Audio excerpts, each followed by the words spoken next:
അപ്പോഴേ നമുക്കൊന്നൊരു peanut salad ഉണ്ടാക്കിയാലോ?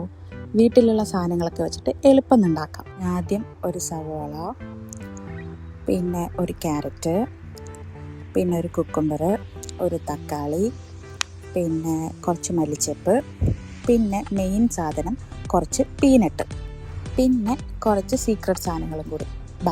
അപ്പോൾ നമുക്ക് ഉണ്ടാക്കിയാലോ? അതിനാദ്യം നമുക്ക് വേണ്ടത് ഒരു സവോള ഒരു മീഡിയം സൈസാണ് വേണ്ടത്. അതിൻ്റെ തൊലിയൊക്കെ കളഞ്ഞ് നല്ല വൃത്തിയായിട്ട് എടുക്കാം. എന്നിട്ട് അത് ചെറിയ പീസായിട്ട്, ഫൈനലി ചോപ്പല്ല, എന്നാലും നമുക്ക് കടിക്കാൻ പറ്റുന്ന പാകത്തിനായിട്ട് ആ ഒരു സവാള മുഴുവനായിട്ടും നമുക്ക് കട്ട് ചെയ്തെടുക്കാം.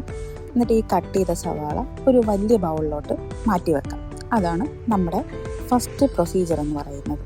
സവാള ഒരു മീഡിയം സൈസ് തന്നെ വേണേ. പിന്നെ നമുക്ക് വേണ്ടത് ഒരു ക്യാരറ്റാണ്. ക്യാരറ്റും ഒരു മീഡിയം സൈസ് വേണം. അതും നമ്മൾ ഈ സവാള അരിഞ്ഞതുപോലെ തന്നെ കടിക്കാൻ പറ്റുന്ന പാകത്തിനായിട്ട് ചെറിയ കഷ്ണങ്ങളായിട്ട് അരിഞ്ഞെടുക്കുക. അതും നമ്മൾ ഈ സവാള അരിഞ്ഞ് വെച്ച ബൗളിലോട്ട് ചെറുതായി കട്ട് ചെയ്ത് മാറ്റി വെക്കാം. പിന്നെ നമുക്ക് വേണ്ടത് ഒരു തക്കാളിയാണ്. തക്കാളി ഒരു ചെറുത് മതി, കാരണം അത് ഒത്തിരി വെള്ളം പോലെ ഇരിക്കുന്നത് കൊണ്ടും പിന്നെ എല്ലാവർക്കും തക്കാളി പച്ചക്ക് കഴിക്കാൻ ഒത്തിരി ഇഷ്ടമല്ലാത്തത് കൊണ്ടും നമുക്ക് തക്കാളി ഒരു ചെറുതെടുത്തിട്ട് നേരത്തെ കട്ട് ചെയ്ത ബൗളിലോട്ട് മാറ്റി വെക്കാം. അടുത്ത് നമുക്ക് വേണ്ടത് കുക്കുംബറാണ്. തക്കാളി അരിഞ്ഞതുകൊണ്ട് നമ്മുടെ കട്ടിംഗ് ബോർഡിൽ കുറച്ച് വെള്ളം പോലെയൊക്കെ ഇരുന്നായിരുന്നു.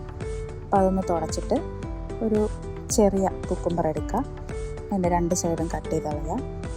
എന്നിട്ട് കുക്കുംബറിൻ്റെ തൊലിയൊക്കെ കളഞ്ഞ് നമ്മൾ ക്യാരറ്റും സവോളയും തക്കാളിയൊക്കെ അരിഞ്ഞ പോലെ തന്നെ ചെറിയ കഷ്ണങ്ങളായിട്ട് അരിഞ്ഞെടുക്കുക. കുരു കളയണം എന്നുള്ളവർക്ക് കുരു കളയാം, ഇല്ലാത്തവർക്ക് അത് അപ്പാടെ തന്നെ എടുക്കാം. പിന്നെ കുറച്ച് വെള്ളം പോലെ ഉണ്ടാവും എന്നുള്ളതേ ഉള്ളൂ. ഞാൻ മൊത്തത്തിലാണ് എടുത്തത്. എന്നിട്ടത് നമ്മൾ നേരത്തെ എല്ലാം കൂടി അരിഞ്ഞ് വെച്ച് ബൗളിലോട്ടൊന്ന് മാറ്റുക. അടുത്ത് നമുക്ക് വേണ്ടത് മല്ലിച്ചപ്പാണ്. ആവശ്യത്തിന് മതിയാവും. ഇത് ഇഷ്ടമുള്ളവരുണ്ട്, ഇഷ്ടമില്ലാത്തവരുണ്ട്. ഇഷ്ടമുള്ളവർ ചേർക്കുക. എന്നിട്ട് ഇത് ഫൈനലി ചോപ്പ് ചെയ്തിട്ട് നമ്മൾ അരിഞ്ഞ് വെച്ച ബൗളിലോട്ട് മാറ്റാം.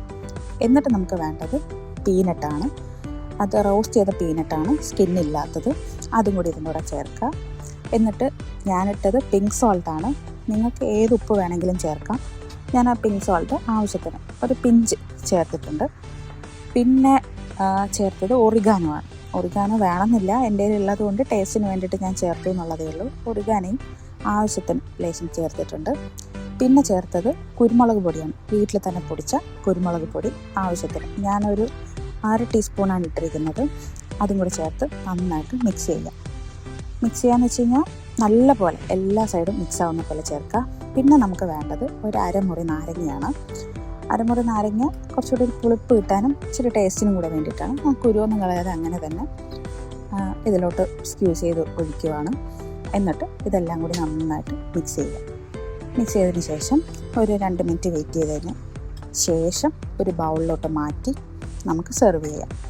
ഇത് ഈസി ആയിട്ട് ഉണ്ടാക്കാൻ പറ്റുന്ന ഒരു പ്രോട്ടീൻ റിച്ച് ആയിട്ടുള്ള ഒരു സാലഡാണ്. വീട്ടിലുള്ള എല്ലാ സാധനങ്ങളും ഇതിന് മതിയാവും. എളുപ്പമാണ് ഉണ്ടാക്കാൻ. 5 മിനിറ്റൊന്നും വേണ്ട. ഇത് കട്ട് ചെയ്തെടുക്കുന്ന സമയം മാത്രം മതി നമുക്ക്. എല്ലാവർക്കും ഇഷ്ടപ്പെടും. നമുക്ക് ആ സവോളയുടെ കുത്ത ടേസ്റ്റൊന്നും ഇഷ്ടമില്ലാത്തവർ പോലും ഇത് ഇഷ്ടപ്പെട്ട് കഴിക്കുന്നതാണ്. എളുപ്പത്തിൽ ഉണ്ടാക്കാൻ പറ്റുന്നതാണ്. അപ്പോൾ എല്ലാവരും ഉണ്ടാക്കി നോക്കാം.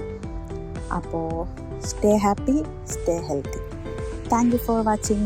Bye bye.